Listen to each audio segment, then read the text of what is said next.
네, 계속해서 정의가 WCC의 주된 선교의 목표로 등장하게 된 배경을 살펴봤는데요. 계속해서 그러면 구체적으로 이제 정의라고 말할 때 어떤 영역들이 또 어떤 내용들이 주로 관심 영역들인지 한번 살펴보겠습니다. 교재 64페이지에 보시면 첫 번째는 이제 아무래도 경제 영역이죠. 지금 경제적인 차원에서 부자가 있고 가난한 자들이 많이 있죠. 특별히 화려한 시장 경제의 뒷전에서 지금도 지구 인구 4분의 1 정도가 거의 절대 빈곤에 시달리고 있는 그런 실정입니다. 약 11억 명이 하루 1달러 미만의 생계비로 힘겹게 살아가고 있고 약 20억여 명이 적절한 식수를 공급받지 못하고 있고 7억 명 정도가 영양실조에 시달리고 매년 1,400만 명 정도의 어린이들이 피할 수 없는 각종 질병으로 죽어가는 것이 오늘의 현실이고요. 약 1억 2천만 명의 실업자들이 고통을 받고 있고 1억 2,500만 명의 사람들이 난민이나 이민자로 떠돌아다니고 있습니다. 어, 이건 특별히 가난 문제가 가장 심각한 문제이고 있죠.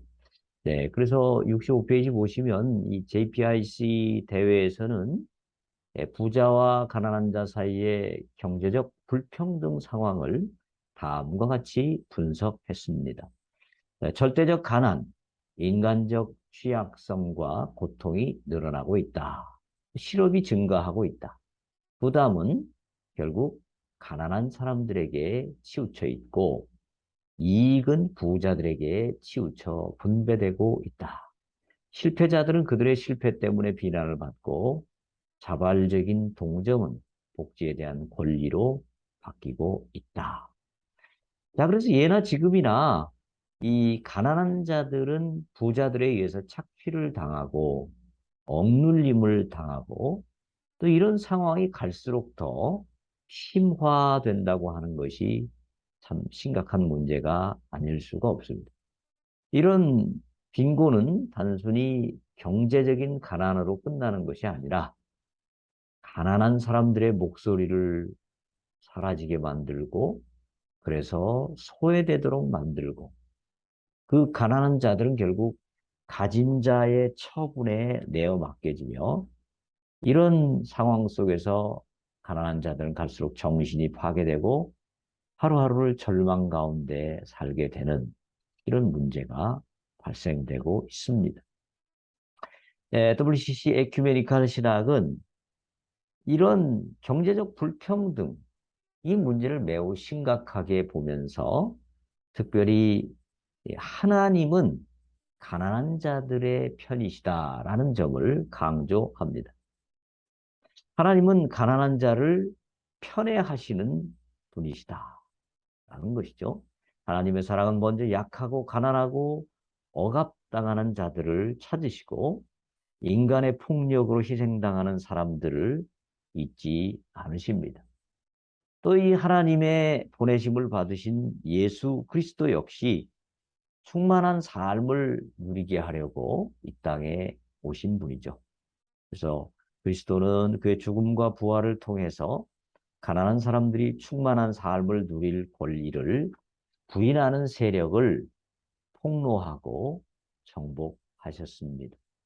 그렇기 때문에 이 WCC 신학은 우리가 고통받는 이들과 우리 자신을 동일시하게 될 때, 그리고 사람들을 비인간화시키고 땅을 파괴하는 억압적 권력들에 맞서는 그들의 투쟁에 우리가 함께 동참할 때, 우리는 하나님의 임재와 사랑을 경험하게 될 것이다.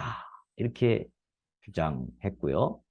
그런 이유에서 이제 이 교회의 의무를 보다 정의로운 사회 건설에 필요한 급진적인 구조 변화를 지향하는 운동에 책임 있는 방법으로 참여해야 된다.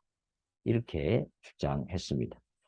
그래서 정의라고 말할 때 그 첫 번째 주된 영역은 바로 경제적 차원의 정의를 주로 의미합니다.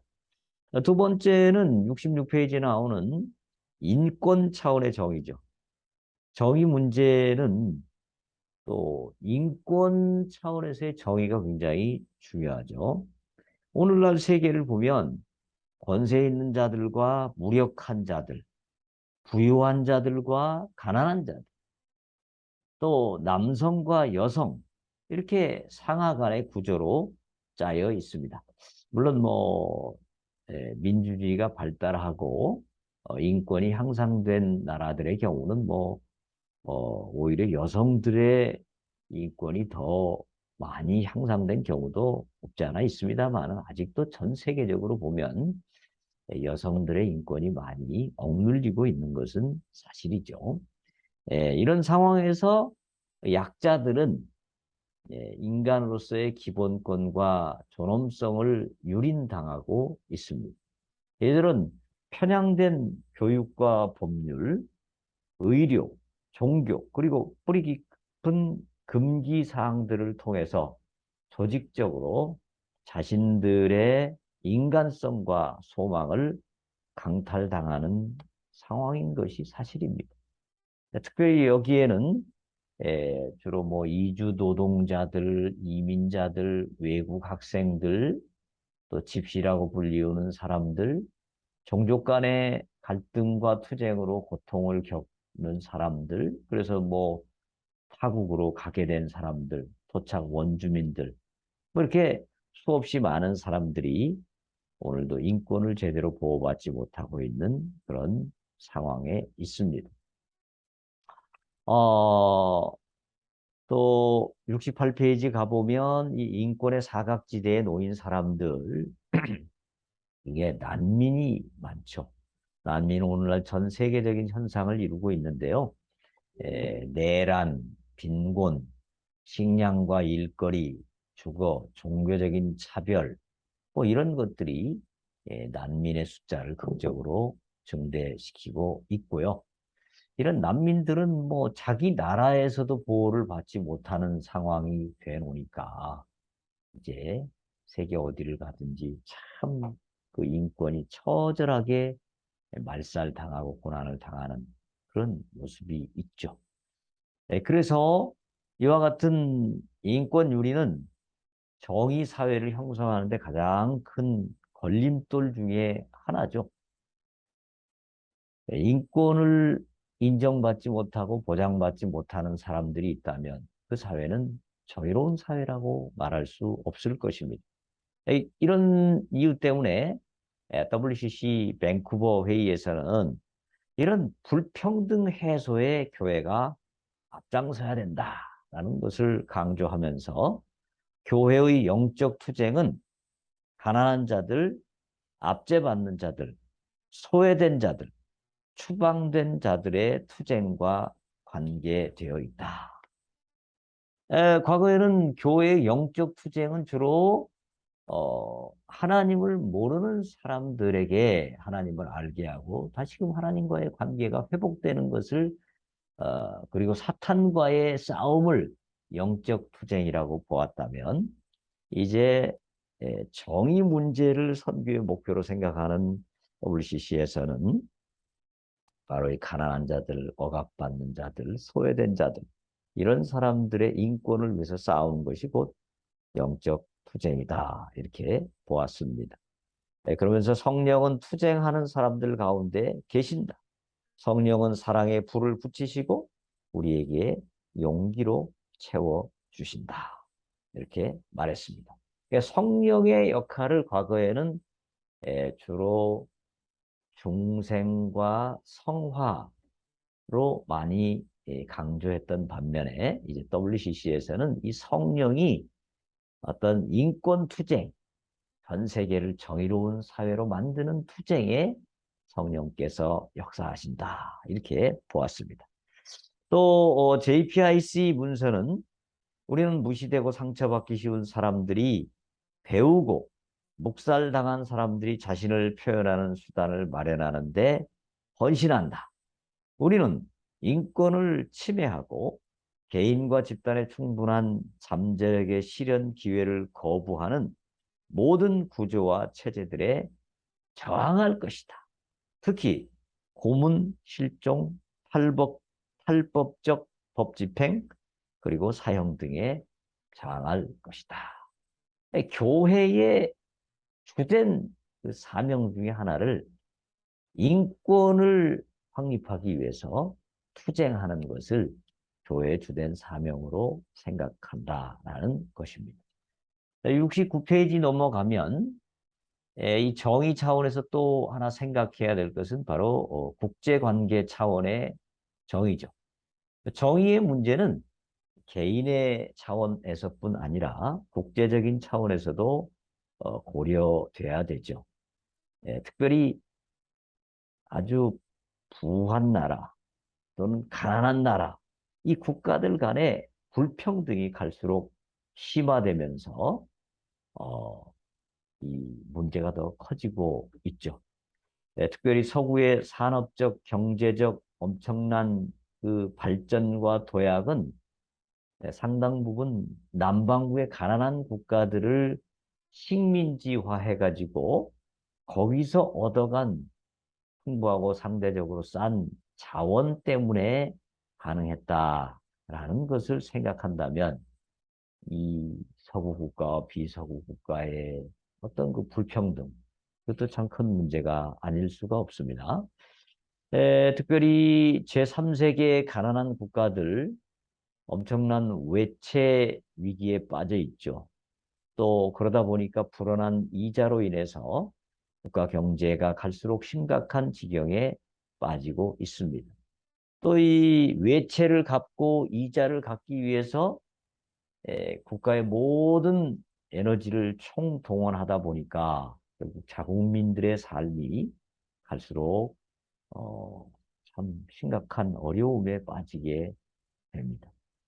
1983년에 에티오피아는 최악의 기근에 시달렸을 때에도 당시 생산한 커피와 쇠고기 대부분을 이탈리아에 수출했습니다.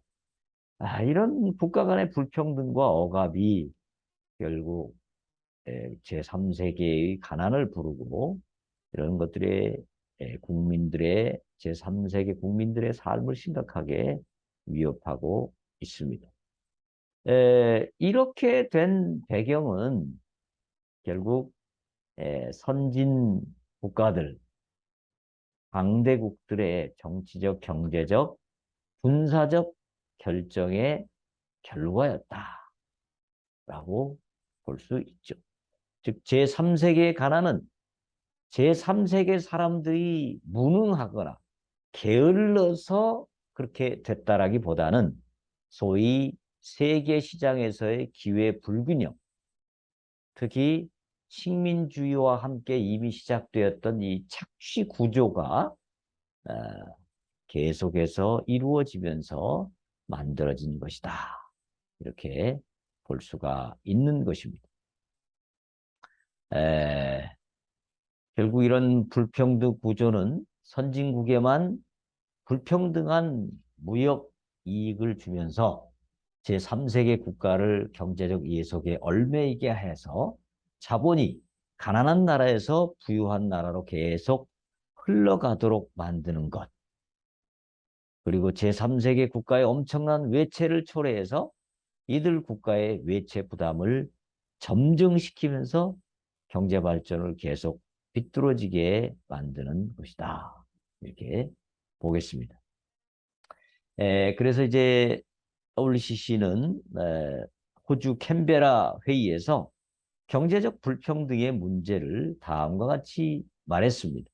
70페이지에 국가가 국가를 착취하고 대기업들이 사람을 착취하며 막강한 경제적 자원들을 가질 수 있는 수단을 소유한 자들이 그저 제공할 것이라고는 노동밖에 없는 사람들을 착취하기 때문에 불가피하게 갈등이 일어난다. 자원의 불공평한 분배가 우리 이웃에게 굶주림을 가져다주고 우리 영혼의 온전성을 파괴하고 있다. 수입, 지식, 권력, 부의 분배에 있어서 두드러진 국제적 불평등이 계속되고 있다. 탐욕적인 물질주의는 우리 시대의 지배적인 이데올로기가 되어버렸다. 이렇게 말했습니다. 이제 WCC는 이런 불평등한 국제적인 상황, 이런 것을 심각하게 보면서 이런 문제들을 근본적으로 해결할 것을 촉구합니다. 협의회는 WCC는 모든 인간화된 사회, 비인간화된 사회 구조를 척결하고 올바른 사회 정의를 이루는 것이야말로 하나님의 뜻이다. 이렇게 보면서 이것을 이루는 것을 선교의 중요한 한 목표로 삼고 있는 것입니다.